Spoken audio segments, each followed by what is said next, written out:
One day on the Mid-Sodor Railway, the manager was dealing with some news that he had just received from a letter in the mail.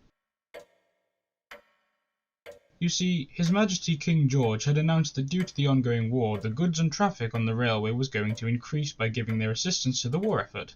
But he knew the engines wouldn't like being overworked. He sat at his desk pondering what to do.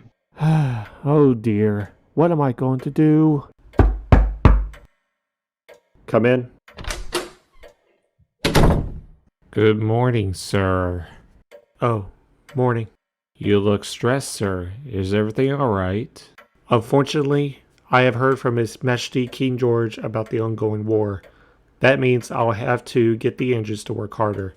The farming season's coming. We don't want to fall behind on goods traffic, or the farms will have to rely on the roads for transport of their stock, which is not good for the railway.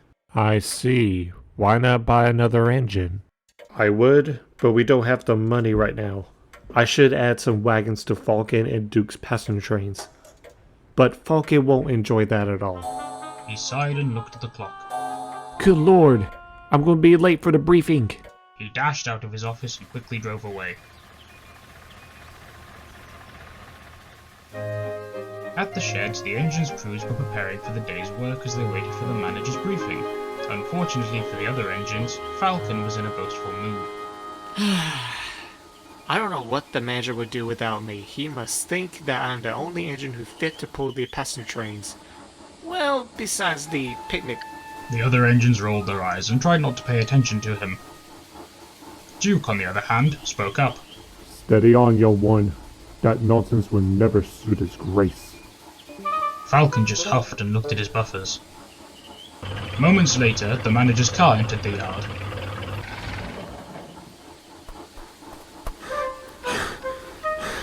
Sorry I'm late. Important arrangements. You know how it is. Oh, it's quite alright, sir. The manager caught his breath and began the briefing. Now then, engines. His Majesty King George has announced via telegram that war has been declared. The engines and crews were silent. What does that mean, sir? This means we have to support the war effort as well as the oncoming farming season. So it would be heavy on goods and passenger traffic. The manager sighed. This means I'll have to add extra wagons to the passenger trains. Falcon was horrified. But sir! Falcon protested. I'm sorry. It's for the good of the railway and the war effort. Anyway, Stuart, I want you to take the goods to the coal mine. Atlas on the shunting duty like usual. Duke, you'll be pulling the picnic train along with some added goods wagons. I hope you don't mind. Not at all, sir. Anything for the railway. Duke said happily.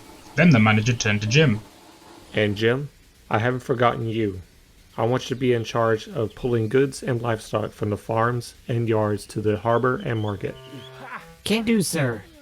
It's a slow goods, so you'll collect wagons at every station and junction before you get to the harbor. Don't forget. Jim gets the old horse and cart. Jim looked at Falcon confused. Horse and cart? What's that? It's a nickname for your slow goods. You'll have to go from Kenor's Bridge to Osborough. It takes all day and is very boring. Said Falcon, giggling to himself. Jim then went to pick up his brake van and set off into the mountains.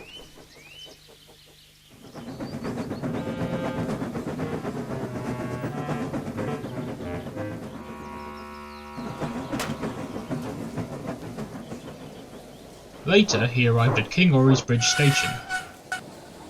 The yard foreman strolled up to him. Good morning, sir. I am here to collect the wagons for the horse and cart. The yard foreman pointed at a siding across the yard. Jim could see a train of 2 wagons and a van sitting at the end of the siding beside a shed. The workmen had just finished loading fresh eggs to be dropped off at the docks. This shouldn't be that hard. He thought to himself as he buffered up to the train.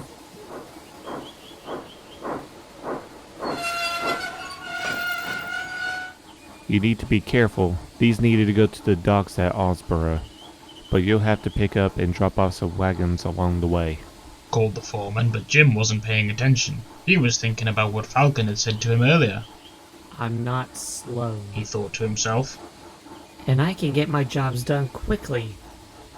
But Jim trailed off. He knew going fast was dangerous, but he didn't want to be teased by Falcon again.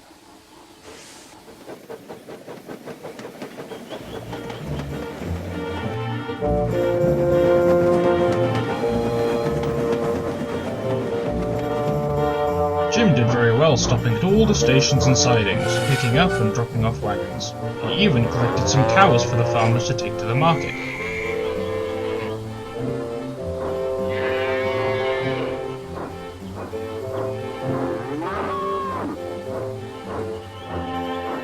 Jim had been sent into a nearby passing loop to allow a passenger train to pass him.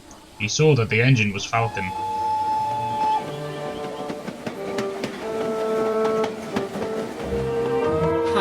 poor old Jim and his horse and cart. I'm glad I'm not doing it. You'll never catch me going that slow, not even 1 cylinder. Falcon boasted. Jim grew crosser with Falcon. He waited till the signal dropped and he set off down the main line.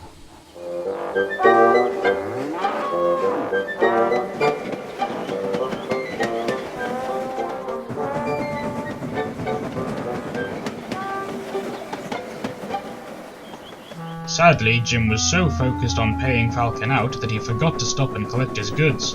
He clattered through Marthwaite without stopping. The station masters and the farmers shouted, but it was no good. Jim was already out of sight. Unbeknownst to Jim, he had begun to go faster. He passed Stuart, who was waiting at a junction. Stuart was surprised. Goodness me, Jim! Slow down! You have an Oh dear. Jim was already gone. The eggs in his van rocked and shook in their crate. It fell onto the floor. His cattle were having a dreadful time. They didn't like the rough riding at all.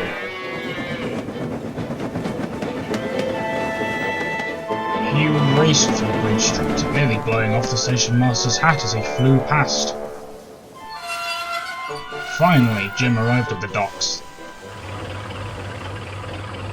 The manager's car pulled up beside him. He strolled over, but he wasn't happy. Jim, I have multiple complaints from the station masters and farmers because you haven't collected all your goods, He said angrily. Jim was most upset. He tried his best to find his voice, but to no avail.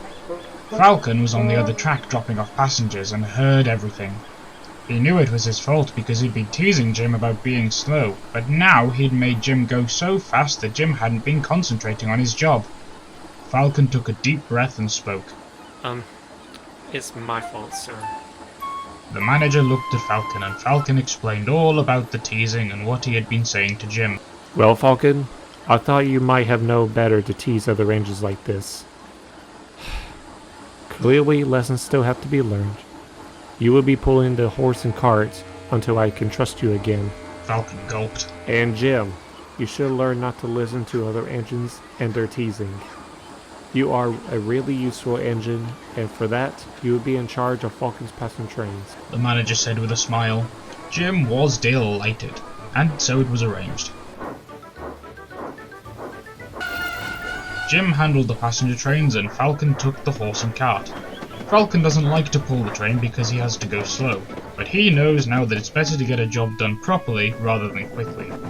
Jim has also learned to ignore Falcon's teasing because he knows he doesn't have to be fast to be a really useful engine.